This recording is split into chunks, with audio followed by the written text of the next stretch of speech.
नमस्कार. मालिकेच्या आजच्या भागामध्ये आपल्याला खूपच जबरदस्त असा ट्विस्ट पाहायला मिळणार आहे. एका पाठोपाठ रागिणीचे सगळे साक्षीदार, तिच्याबरोबर काम करणारी सगळी लोक ही आता पोलिसांच्या ताब्यात येत आहेत. तर त्याचबरोबर रागिणीने आत्तापर्यंत जे काही कांड केलेले आहेत ते समोर येत आहेत. आणि सगळ्यात महत्त्वाचं म्हणजे भूमीने जो व्हिडिओ बनवलेला होता त्याचा जो पुरावा आहे तो तिच्याकडे राहिलेला आहे. कारण तो कॅमेरा रागिणीच्या तिने रागिणीच्या रूममध्ये लावलेला होता आणि रागिणीने स्वतःच्या पापांची जी कबुली दिलेली होती ती भूमी लॅपटॉपवर दाखवू शकलेली नव्हती. परंतु त्या गोष्टी आता भूमीकडे त्या कॅमेऱ्यात रेकॉर्ड झालेल्या असतात आणि भूमीने रागिणीला पुरस्कार मिळणार असतो. ऐन त्या पुरस्काराच्या दिवशी त्या सोहळ्यामध्ये रागिणीचा बँड वाजवलेला आहे. हे सगळं कशा पद्धतीनं घडणार आहे हे आपल्याला पाहायला मिळणार आहे. त्यासाठी हा व्हिडिओ शेवटपर्यंत पहा. इकडे भूमी आई योगेश्वरीच्या समोर दिवा लावत असते तेव्हा मानसी तिथे येते आणि म्हणते, ताई हे कसं शक्य आहे? तुला ह्या सगळ्या गोष्टी कशा जमतात? म्हणजे तू कसं मॅनेज करू शकते हे सगळं? असं ती भूमीला विचारू लागते. तेव्हा भूमी तिला सांगते की हे काय मानसी, कसं आहे, आपल्याकडून घडली ना चूक, त्यात आई योगेश्वरीची काय कृपा आहे, तिचे आशीर्वाद आहेत आपल्यासोबत, म्हणून तर आपण हे सगळं करू शकतो. आणि मला सांग, आपल्याला जेव्हा अडचण आहे तेव्हा आपण देवाकडे यायचं आणि आपलं काम झालं नाही तर आपण देवाला विसरून जायचं, ही गोष्ट कशी वाटते सांग बरं? आपण देवाकडे प्रार्थना करताना आपण निस्वार्थीपणे करायची. जेव्हा आपल्याला काही मागायचं तेव्हा ते मागायचं, पण त्यासाठी आपण प्रार्थना करतोय असं नाही करायचं. तुला माहिती आहे ना, असं भूमी मानसीला सांगत असते. मानसीचं असं म्हणणं असतं की भूमीताई, तू एवढी या परिस्थितीत पण पॉझिटिव्ह राहते, एवढं सगळं घडलं, एवढी सगळी तयारी केली होती, आपला प्लॅन फसला तरीही तू इतकी शांतच राहतेस गं. हे सगळं भूमी बोलत असते. आणि त्याचवेळी आपल्याला पाहायला मिळतं की आई योगेश्वरीच्या समोर दोघीजणी दिवा लावतात आणि दोघीजणी बोलत असतात. इकडे रागिणी मात्र भयानक चिडलेली असते. तिला खूप राग आलेला असतो. कारण तिचं असं म्हणणं असतं की हे सगळं त्या पौर्णिमामुळं झालेलं आहे. त्या पौर्णिमामुळं आज मी पूर्णपणे अडकलेली होती. नशीब माझं चांगलं म्हणून तो लॅपटॉप तिथे बंद पडला, असं रागिणीचं म्हणणं असतं. आणि इकडे भूमी मानसीला समजून सांगत असते, आपण मात्र प्रार्थना निस्वार्थीपणे करायची. मला माहिती आहे की फक्त रागिणी आत्ताचं आजचं मरण उद्यावर गेलेलं आहे. आज ना उद्या त्यांच्या बाबतीतले पुरावे आपल्या हाती लागणारच आहेत आणि त्यांना मी एक्सपोज करणारच आहे, याबद्दल काहीच शंका नाही, कारण माझी सगळी तयारी सुरू आहे, असं भूमी सांगत असते. इकडे रागिणी मात्र डोक्याला हात लावून बसलेली असते. पौर्णिमा म्हणत असते की आई, मला काय सांगताय हो तुम्ही? जे खरं आहे तेच मी तुम्हाला सांगायला आले होते ना, तुम्ही माझ्यावरच काय ब्लेम करताय प्रत्येक वेळेस, असं पौर्णिमाचं म्हणणं असतं. तेव्हा रागिणी म्हणत असते की हे सगळं तुझ्यामुळे झालेलं आहे, या सगळ्याला जबाबदार तू आहेस, कारण तू मला ते पेपर्स आणून दिले आणि मी माझं तोंड उघडायला सुरुवात केली. पण तुझ्या लक्षात येतं आहे का या सगळ्याचे परिणाम काय झाले असते?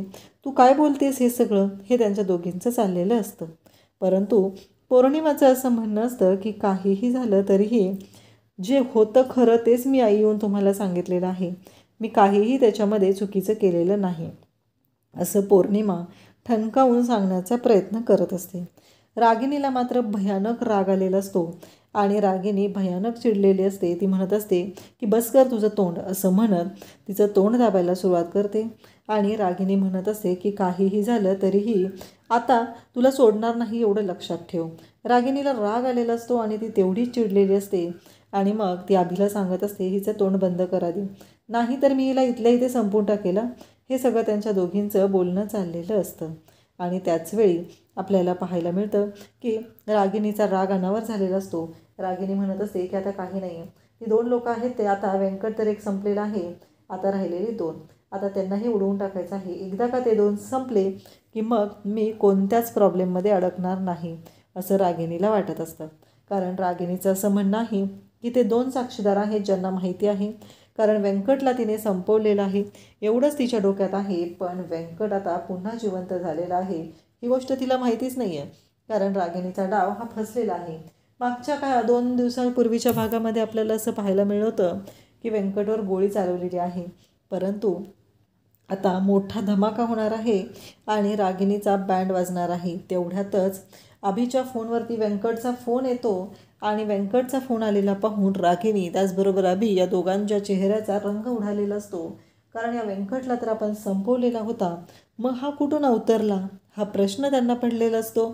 आणि त्याचवेळी इकडे आपल्याला पाहायला मिळतं की रागिनी त्याचबरोबर सगळेजण तिथं आतमध्ये असतात आणि भूमी त्याचबरोबर हे सगळेजण चालू इथं बाहेर असतात आणि एक व्यक्ती येते आणि भूमीला सांगू लागते की भूमीला ती व्यक्ती सांगत असते की तुम्ही जो आत्ता लेटेस्ट मोबाईल घेतलेला आहे त्या मोबाईलच्या संदर्भात मी तुमच्याशी बोलायला आलेलो आहे असं त्या व्यक्तीचं म्हणणं असतं.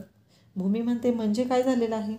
तेव्हा भूमी त्यांना विचारल्यानंतर ते सांगतात की मोबाईलमध्ये काही प्रॉब्लेम झालेला आहे. मग भूमी विचारते नक्की कसला प्रॉब्लेम, तुम्हाला काय म्हणायचं आहे. हे भूमी त्यांना विचारत असते. तेव्हा ते सांगू लागतात की हे जे लेटेस्ट मॉडेल आहे त्याच्यामध्ये प्रॉब्लेम झालेला होता. जो तुम्ही लास्ट हिस्ट्रीमध्ये लास्ट कॉल आहे त्यांना कॉल लागायचा आणि तुमचं ज्यांच्याशी बोलणं चालू आहे ते बोलणं तिथे नंतर त्यांनी जर कॉल रिसीव केला नाही तर त्यांना व्हॉईस नोट म्हणून ते बोलणं त्यांच्याकडे पोहोचायचं. हे ऐकल्यानंतर भूमी म्हणते खरंच डेंजर प्रॉब्लेम आहे, पण मला तुमचं कंपनीचं आय कार्ड पाहावं लागेल, त्याशिवाय मी तुम्हाला यामध्ये कॉपरेट करू शकत नाही. हे भूमी त्यांना सांगत असते. तेव्हा ते म्हणतात की हे घ्या. मग भूमी त्यांचं आय कार्ड चेक करते आणि त्यांनी सांगितलेलं असतं की तुम्हाला तुमचा हँडसेट जो आहे तो रिप्लेस करून दिला जाणार आहे, हे कंपनीने ठरवलेलं आहे. भूमी म्हणते ठीक आहे. मग त्यांचं आय कार्ड वगैरे चेक करते, त्यांना आत घेते आणि त्यांच्याशी बोलू लागते. कारण काहीही झालं तरीही भूमीसाठी पहिलं सेफ्टी महत्त्वाची आहे या गोष्टीचा भूमीनेही विचार केलेला असतो. आणि मग मानसी आणि भूमी आत येतात. मानसी त्यांना आल्याला पाणी देते आणि त्यांच्याशी बोलायला सुरुवात करते. त्याचबरोबर भूमी त्यांना प्रश्न विचारत असते. ते म्हणतात की तुम्ही तुमचा हँडसेट द्या, त्यातला डेटा ह्या नवीन हँडसेटमध्ये ट्रान्सफर केला जाईल आणि तुम्हाला तुमचा हँडसेट दिला जाईल. म्हणजे हा हँडसेट तुमचा जो जुना हँडसेट आहे तो कंपनीला जमा केला जाईल.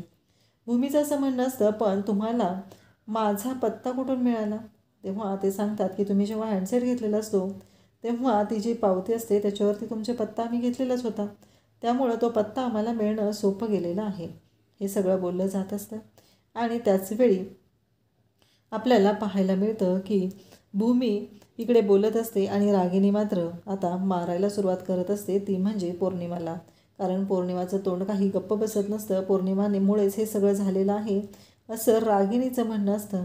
म्हणून रागिनी पौर्णिमाला मारत असते आणि तिचं तोंड बिंड दाबत असते. तेव्हा ती अभिला सांगत असते की अभि हिचं तोंड बंद करा आधी, नाहीतर हिचा जीव घेतला जाईल माझ्याकडून, एवढं लक्षात ठेव. अभि पण पौर्णिमाला शांत राहायला सांगत असतो. त्याचवेळी आपल्याला पाहायला मिळतं की इकडे अभि त्याचबरोबर सगळेजण आहेत आणि इकडे व्यंकटचा फोन आलेला आहे. व्यंकटशी आता पौर्णिमा शांत बसलेली आहे आणि रागिनी आणि अभि बोलत आहेत. तर व्यंकट भयानक चिडलेला असतो. रागिनीने व्यंकटचा फोन हा स्पीकरवर टाकायला सांगितलेला असतो. व्यंकट म्हणत असतो तुमच्याकडून ही अपेक्षा नव्हती मला. मी इतके दिवस तुमच्यासाठी हे काम केले अभिषेक आणि तुम्ही मला संपवलेलं आहे. तुम्ही मला माझी मारायची सुपारी दिलेली आहे, हे सगळं बोललं जात असतं. तेव्हा अभि म्हणत असतो नाही काहीतरी गैरसमज होतोय. तेव्हा रागिनी तो फोन घेते आणि रागिनी स्वतः बोलू लागते. रागिनीचं असं म्हणणं असतं की हे बघ व्यंकट, अरे तू माझ्या मुलासारखा आहे, मी का असं करेल, आणि तू माझा माणूस आहे, माझ्या टीममधला माणूस आहे, मग मी तुला का मारायचा प्रयत्न करेल. हे सगळं बोललं जात असतं. तेव्हा तो म्हणत असतो तुम्हीच मला मारायला पाठवलं, नशीब माझं चांगलं की माझ्या मित्राने आणि मी एकाच रंगाची हुडी घातलेली होती, म्हणून मी आज जिवंत राहिलेलो आहे. हे सगळं बोललं जात असतं. परंतु रागिनी म्हणत असते मला एक साधी गोष्ट सांग, तू जर माझाच माणूस असशील तर मी तुला का मारेल आणि तुला मारून मला काय मिळणार आहे. हे सगळं बोललं जात असतं. तेव्हा मात्र व्यंकट म्हणत असतो मला काय माहिती तुम्हाला काय मिळणार आहे ते. व्यंकटला राग आलेला असतो. तेव्हा रागिनी म्हणते की एक गोष्ट लक्षात ठेव व्यंकट, अरे बाळा तुझा काहीतरी गैरसमज होतो आहे. आणि रागिनी इतकी गोडगोड बोलायला लागलेली असते, तिला असं वाटत असतं की आता हा आपला गेम वाजवणार आहे, त्याच्या आधी याला शांत करणं गरजेचं आहे. आणि रागिनीच्या डोक्यात येत जे जातं ते तिथे ती बोलत जाते. रागिनी म्हणते की हे बघ तुझ्या मागावर कोण होतं, आकाश होता ना तुझ्या मागावर, मग तुझ्या लक्षात का येत नाही. कारण तुला आकाशने मारायची सुपारी दिलेली आहे, मी का देईल किंवा अभि का मारेल तुला. तेव्हा व्यंकट म्हणू लागतो म्हणजे. तेव्हा रागिनी म्हणते मला सांग तुझा पाठलाग कोण करत होतं. तेव्हा व्यंकट सांगतो की आकाश. मग विचार करणार रे राजा, तुझ्या लक्षात कसं येत नाही. आकाश जर तुझा पाठलाग करत होता तर ऑब्व्हियसली तुला मारायची सुपारी पण त्यानेच दिली असणार आहे. इकडे अभि पौर्णिमा शांतपणे ऐकत असतात. रागिनीच्या मनातील ते तोंडातील ते ती बोलत असते आणि शेवटी सगळं खापर आकाशवर फोडून रिकामी होते. आणि मग हे सगळं आकाशनं केलेलं आहे असं ती व्यंकटला सांगू लागते. व्यंकट म्हणतो ठीक आहे, आता बघतो त्याला. म्हणजे रागिणीने आयतंच आकाशचं नाव सांगून आकाशचाही काटा काढायचं ठरवलेलं असतं. इकडे रागिणी व्यंकटला सांगत असते की बघ. तेव्हा व्यंकट म्हणतो हो, त्यामुळंच ती माझ्या वस्तीत आलेला होता, शोधाशोध करत होता, म्हणजे हे सगळं त्याचं काम आहे, आता त्याला सोडत नसतो असं व्यंकट बोलत असतो. व्यंकटच्या डोक्यात आता मनात आग धगधगायला लागलेली असते, कारण आकाशने मला मारण्याचा प्रयत्न केलेला आहे. रागिणीकडे दात ओठ खाऊन त्याला सांगत असते की मी तुला मारण्याचा प्रयत्न केलेला नाही, तुला मारायला पाठवलेलं आहे ते आकाशने पाठवलेलं आहे, माझा किंवा अभिचा त्याच्याशी काहीही संबंध नाही असं रागिणी बोलत असते. आणि त्याच वेळी आपल्याला पाहायला मिळतं की रागिणी वारंवार इथे व्यंकटला सांगण्याचा प्रयत्न करत आहे, कारण तिला माहिती आहे जर हा व्यंकट पिसाळला तर आपल्याच अंगलट येणार आहे, म्हणून काही करून तिला व्यंकटला हे सगळं बोलायचं असतं. त्याच वेळी आपल्याला पाहायला मिळतं की रागिणीचे जे हे नखरे असतात ते चालूच असतात. आणि रागिणी मात्र डोक्याला हात लावून असते. ती म्हणत असते की बघ आता काय करायचं आहे, तू कसं माझ्यावर अविश्वास दाखवू शकत नाही, मी का असं करेल, तू माझ्या टीममधला माणूस आहे ना. त्यानंतर आता व्यंकटचा फोन ठेवला जातो. व्यंकटने फोन ठेवलेला असतो आणि इकडे पौर्णिमा अभि रागिणी बोलत असतात. रागिणी फोन ठेवता त्याला म्हणालेली असते की आता तू कुठं आहेस. त्यात व्यंकटने सांगितलेलं असतं की मी माझ्या नेहमीच्या अड्ड्यावर आहे, तिथंच आहे. रागिणी म्हणते की आता तिसरा संपवायचा आहे आपल्याला. बबन त्याचबरोबर तो डॉक्टरवर लक्ष ठेव, कारण प्रधानांच्या त्या ट्रीटमेंटच्या आपण आकाशच्या ट्रीटमेंटच्या वेळी प्रधान डॉक्टरांना रिप्लेस करून दुसरा डॉक्टर हे केला होता, तो परदेशात आहे, तो इथं आला की त्यालाही उडवायचा आहे. हा सगळा प्लॅन सुरू झालेला असतो आणि आता व्यंकटचंही नाव त्याच्यामध्ये असतं. ती म्हणत असते तांडेलला आधी एकदा संपवून आपण आपल्या बाजूने सगळं करून घेतलेलं आहे, सगळं मॅनेज झालेलं आहे, आता थोडक्यासाठी गोष्टी मला हातातून घालवायच्या नाहीत, हे सगळं रागिणीचं म्हणणं असतं. आणि रागिणी हे सगळं त्याच पद्धतीनं घडवण्यासाठी प्रयत्न करत असते. त्यानंतर आपल्याला पाहायला मिळतं की मानसी त्याचबरोबर भूमी, आता तो हँडसेट जो आहे तो झालेला असतो पूर्ण, त्याचा डेटा ट्रान्सफर केलेला असतो आणि भूमीच्या हातामध्ये तो हँडसेट दिलेला असतो. आणि भूमी तो हँडसेट घेते आणि त्यानंतर ते जायला निघतात. भूमी जातानाही त्यांना विचारते, तिच्या प्रश्नांची उत्तरं त्या ऑपरेटरने दिलेली असतात. आणि मग भूमी आता विचार करत असते. तेवढ्यातच त्यांना म्हणू लागते पण हे सगळं का झालं, याच्यामागचं कारण काय आहे. तेव्हा ते सांगत असतात की कसं आहे माहिती आहे का मॅडम, हे हँडसेट जे होते ते बनवले गेले होते, पण कंपनीनेच आता सांगितलं की असा प्रॉब्लेम येत असेल तर आपल्याला लवकरात लवकर त्यामध्ये चेंजेस करणं गरजेचं आहे. मग अपग्रेड केलेले हँडसेट आले आणि आम्हाला जे ॲड्रेस होते, कारण हे हँडसेट जे लेटेस्ट मॉडेल होते ते टॉपचं मॉडेल होतं आणि खूप कमी लोकांनी घेतलेलं होतं, त्यामुळं त्यांचे ॲड्रेस आमच्याकडे होते आणि आम्हाला पर्सनली त्यांना जाऊन ते हँडसेट चेंज करायला सांगितले, हे भूमीला तो सांगत असतो. आणि इकडे मानसी मात्र जाम खुश झालेली असते. भूमीताई 3 दिवसात दुसरा हँडसेट. तेवढ्यात आकाश बाहेर निघालेला असतो आणि मानसी आणि भूमी तिथे येतात. आकाशला विचारू लागतात. तेव्हा आकाश म्हणत असतो की काय झालं. तेव्हा मानसी आणि भूमी तिथं समोर आलेले असतात आणि दोघीजणी बोलत असतात. त्याचवेळी मानसी म्हणत असते की काय झालं. भूमी पण इकडे विचारत असते. तेव्हा आकाशला भूमी विचारते की आकाश काय प्रॉब्लेम आहे. तेव्हा आकाश म्हणतो नाही, काही नाही, आणि माझ्या मित्राला गिफ्ट घ्यायचं आहे ना त्याच्या बायकोला, त्यासाठी चाललेलो आहे असं आकाश सांगत असतो. आणि त्याचबरोबर इकडे आकाश निघून जातो. भूमीला मात्र थोडंफार काहीतरी चेंज जाणवत आहे. तिला असं वाटत आहे की आकाश माझ्यापासून काहीतरी लपवतोय, म्हणून भूमी आकाशकडे पाहत असते आणि त्याचवेळी दिवा फडफडायला सुरुवात होते. ज्या क्षणी दिवा फडफडतो आणि त्या क्षणी भूमीला धक्का बसतो, कारण भूमीच्या लक्षात येतं काहीतरी चुकतंय. आणि मग भूमी देवयाईच्या समोर जाते आणि ती म्हणत असते की हे सगळं काय आहे. आणि त्याचबरोबर भूमीला शंका आलेली असते की यामागे नक्कीच काहीतरी वेगळं आहे, कारण आता देवयाईच्या पुढचा दिवा फडफडायला लागलेला आहे. भूमीला आकाशची काळजी वाटू लागते. भूमी म्हणते आकाश माझ्याशी खोटं बोलतोय, कारण आकाश हा दुसरीकडे कुठंतरी गेलेला आहे आणि तो सगळं मला मुद्दामून सांगत आहे, हे भूमीच्या लक्षात आलेलं असतं. आणि भूमी म्हणत असते की नाही, मला जाऊन का वाचवलं पाहिजे. आकाश इकडे तांडेलच्या तिकडे आकाश हा व्यंकटच्या अड्ड्यावरती पोहोचलेला असतो आणि व्यंकटच्या अड्ड्यावरती पोहोचल्यानंतर आकाशच्या लक्षात आलेलं असतं की काहीही झालं तरीही महत्त्वाची गोष्ट आहे ती म्हणजे की आत्ता आपल्याला व्यंकटला शोधणं, व्यंकटला पकडणं हे जास्त महत्त्वाचं आहे, हे आकाशच्या लक्षात आलेलं असतं. आणि आकाश मग इकडे व्यंकटच्या अड्ड्यावर पोचलेला असतो आणि तो व्यंकटला शोधत असतो. परंतु व्यंकट मात्र शांतपणे तिथं बाजूला असतो. तिथं सगळ्या लोकांना आकाश विचारत असतो की हा व्यंकट कुठं आहे, व्यंकट कुठं आहे असं आकाश विचारत असतो. पण आकाश बाजूला तिथे उभ्या असलेल्या व्यंकटकडे मात्र आकाशचं लक्ष जात नाही. मग व्यंकट त्या अड्ड्यावरचा त्याचा नेहमीचा एक जो मित्र असतो त्याला बोलवतो आणि त्याला म्हणू लागतो की हा जो शोधतोय ना मला, त्याला सांग की मी मागच्या बाजूला आहे. आता व्यंकटनेच त्या माणसाकडे सांगायला सांगितलेलं असतं आणि व्यंकट हा त्या अड्ड्याच्या मागच्या बाजूला जिथे दारूचे ड्रम ठेवलेले असतात त्या साईडला जातो. आणि आकाश पुन्हा शोधायला येतो तेव्हा त्या व्यक्तीला तो नेमका विचारतो. तेव्हा ती व्यक्ती आकाशला सांगू लागते की व्यंकट आत्ताच मागच्या बाजूला गेलेला आहे. इकडे भूमी रिक्षातून निघालेली असते. तिला काही करून आकाशला फॉलो करायचं असतं, आकाशला वाचवायचं असतं आणि त्यासाठी भूमी निघालेली असते. परंतु भूमीच्या लक्षात येतं की आपल्याकडून काहीतरी चुकत चाललेलं आहे, काहीतरी सुटत चाललेलं आहे. आणि मग भूमी मात्र अगदी आई योगेश्वरीला हात जोडत असते. तिला काळजी वाटत असते की काही झालं तरी हे असं चुकीचं काहीही घडायला नको असं भूमीला वाटत असतं. आणि त्याचबरोबर इकडे आपल्याला पाहायला मिळतं की गायकवाडांनी जो बबन आहे म्हणजे जो तोतया मेकॅनिक यांनी तयार केलेला असतो त्याला पकडलेलं असतं, त्याला ताब्यात घेतलेलं असतं आणि त्याचवेळी पारितोष तिथं असतो.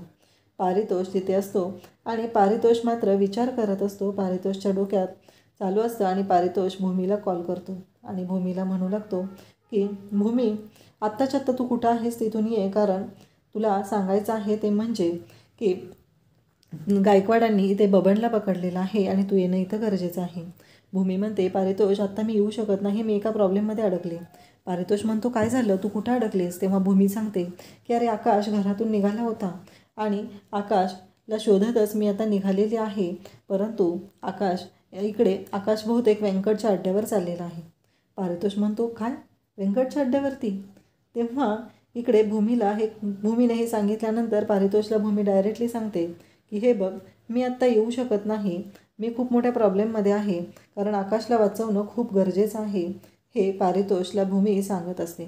त्यावेळेस पारितोष म्हणतो की ठीक आहे, तू व्यंकटच्या अड्ड्यावर चाललेली आहेस ना, ठीक आहे, काही प्रॉब्लेम नाही आहे.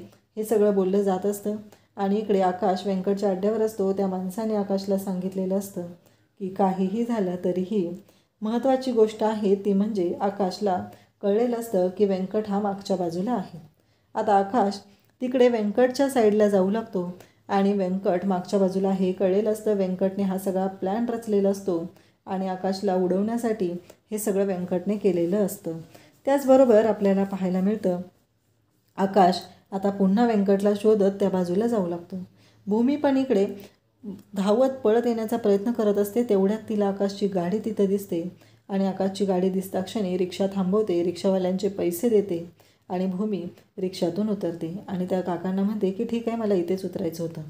म्हणजे एकीकडे आता गायकवाडांनी त्या मेकॅनिकला पकडलेला आहे, इकडे व्यंकट हा आकाशच्या तावडीत सापडलेला आहे. त्यामुळं रागिणीची तर वाट लागणार हे तर नक्कीच आहे. परंतु जे काही घडत असतं ते इतकं भयानक असतं की त्यामुळं भूमीला धक्का बसलेला असतो. भूमी विचार करत असते की या सगळ्यामध्ये माझ्या आकाशला काहीही झालं नाही पाहिजे. आकाश शोधत शोधत पुढे आलेला असतो आणि त्याचबरोबर आकाश या सगळ्या गोष्टी पाहत असतो.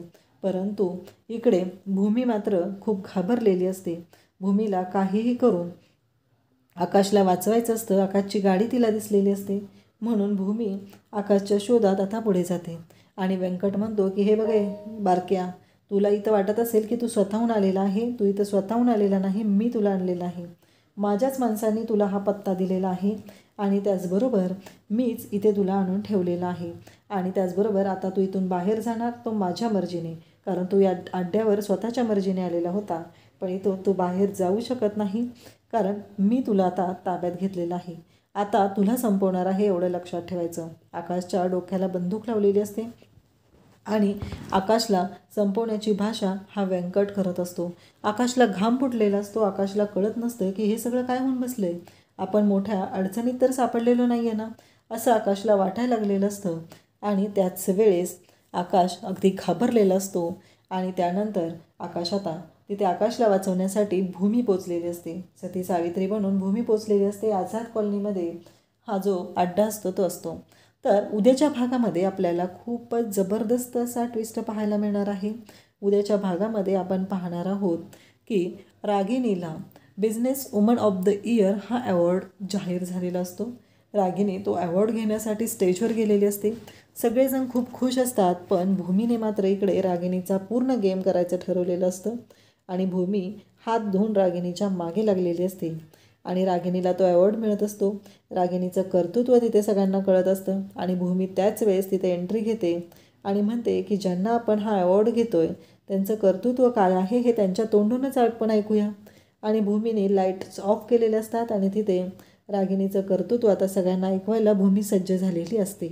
आणि मग भूमी म्हणते की साऊंड प्लीज, आणि त्या क्षणी तिथे साऊंड सुरू होतो. म्हणजे जे पौर्णिमाजवळ रागिणी बोललेली असते की माझ्या नावावर जर प्रॉपर्टी नाही झाली तर मी आकाशलासुद्धा संपवेल, कारण काहीही झालं तरीही एक महत्त्वाची गोष्ट आहे, ती म्हणजे की मी इथे कोणाचीही गय करणार नाही.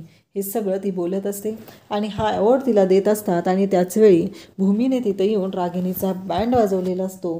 रागिणीच्या तोंडाने रागिणी तिचा गुन्हा कबूल करत असते आणि हे सगळं तिथं घडत असतं आणि तिथे सगळ्यांना ऐकू जात असतं. रागिणी अवॉर्ड घेत असते आणि तिचं कर्तृत्व तिच्याच तोंडाने भूमीने सगळ्यांच्या समोर आणलेलं असतं आणि भूमीने दाखवून दिलेलं असतं की रागिणीला तिची काय लायकी आहे ते. तर अशाच अपडेटसाठी चॅनलला सबस्क्राईब करा. थँक्यू.